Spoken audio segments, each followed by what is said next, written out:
Film की शुरुआत होती है 5 दोस्तों से, जिनमें से 2 का नाम होता है ल्यूक और डॉम। ये सभी एक बार में मज़ा ले रहे होते हैं। तभी वो लोग हाइकिंग का प्लान बनाना शुरू करते हैं और उनमें से एक स्वीडन जाने के सजेशन देता है। सभी इस बात पर राज़ी हो जाते हैं और तैयार हो जाते हैं वहाँ जाने के लिए। ल्यूक वाइन खरीदने के लिए मॉल जाता है और अपने एक दोस्त से कहता है कि उसके साथ चले।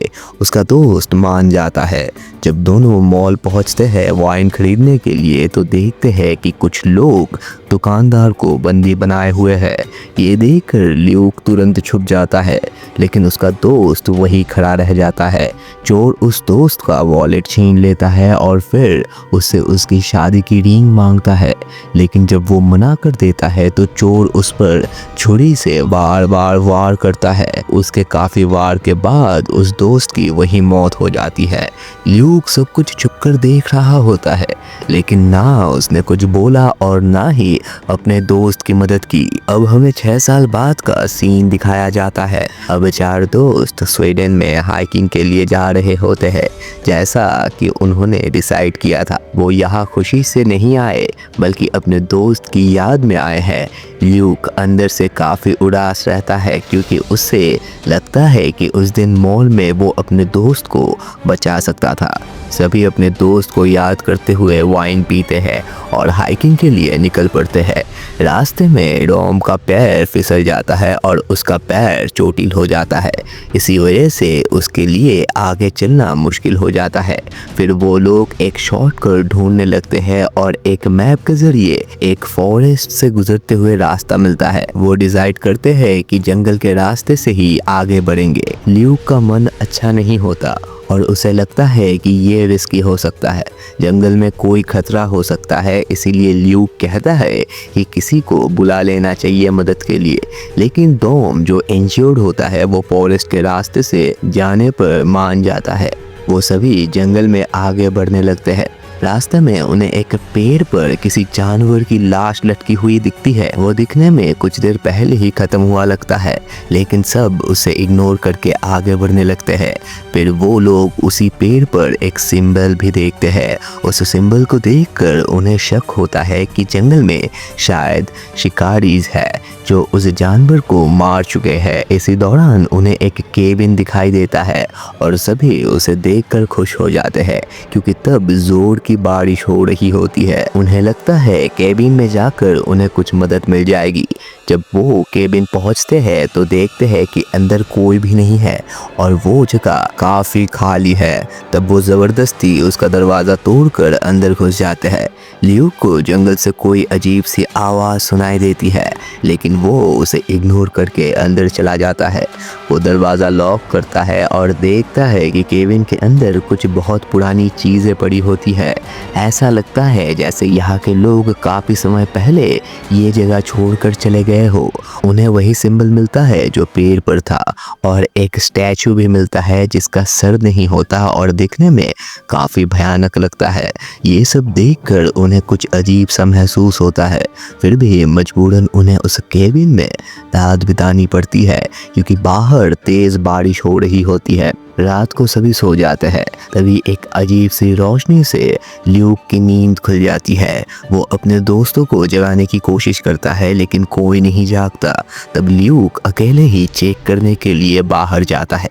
जैसे ही वो दरवाज़ा खोलता है उसे लगता है कि वो उसी मॉल में पहुंच गया है जहां उसके दोस्त की मौत हुई थी। अचानक ही ल्यूक की नींद खुल जाती है और उसे पता चलता है कि वो सपना देख रहा था। लेकिन जब उसकी आँख खुलती है वो देखता है कि वो केबिन के बाहर होता है।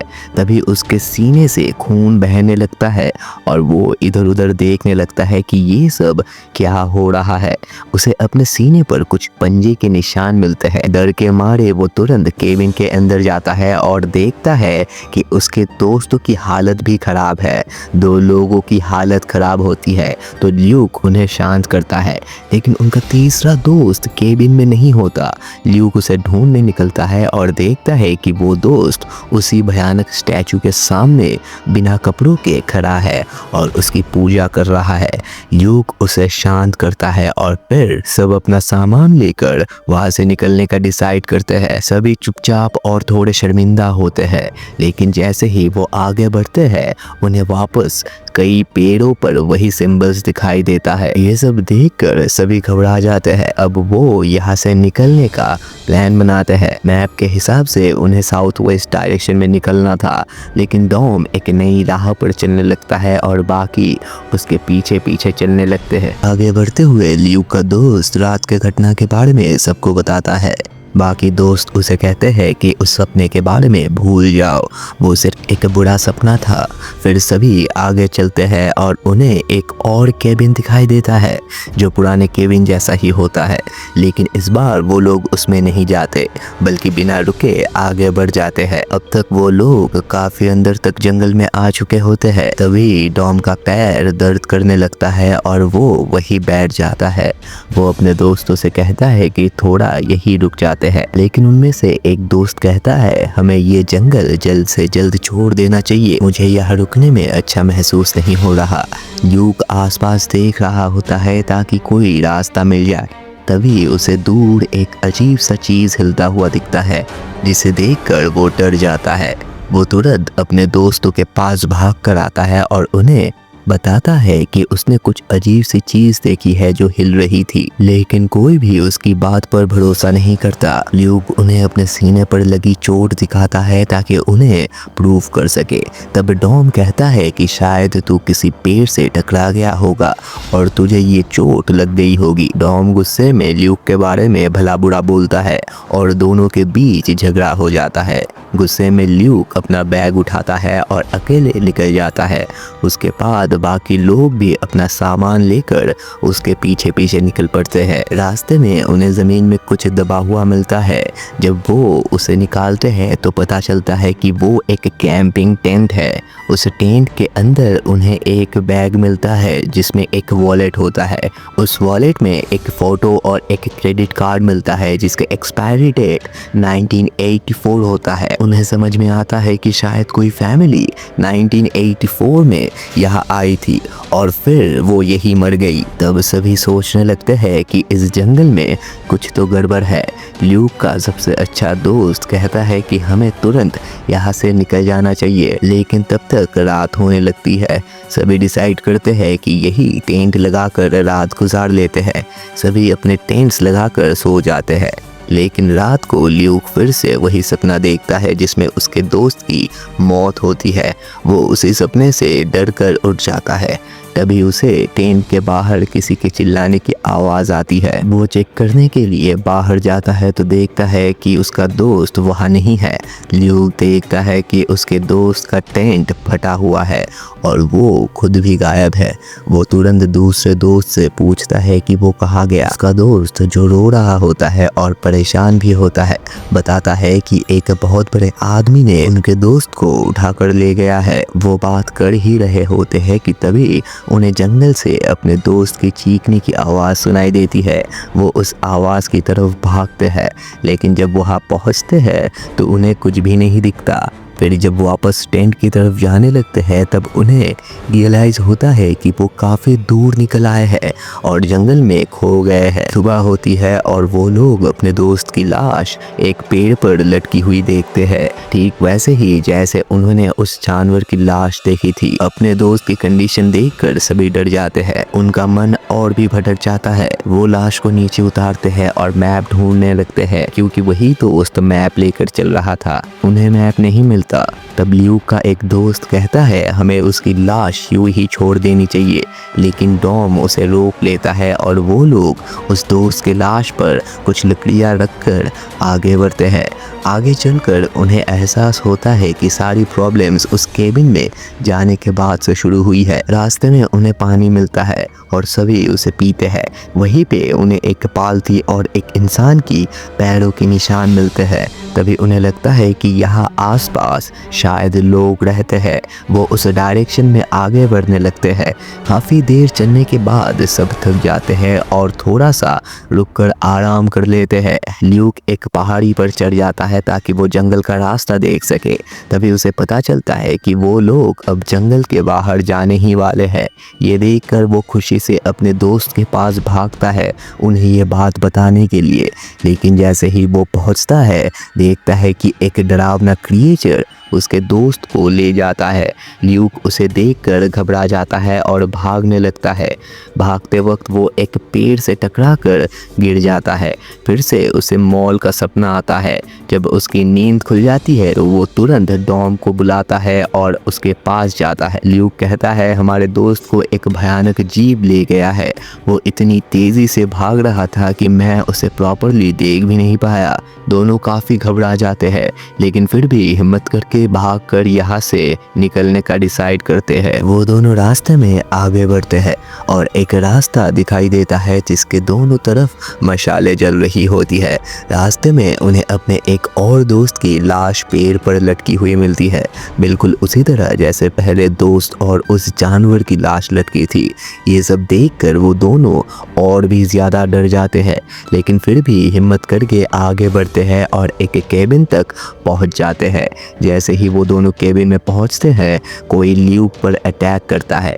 जब उसकी आँख खुलती है तो वो खुद को और डॉम को किसी रस्सी से बंधा हुआ पाता है।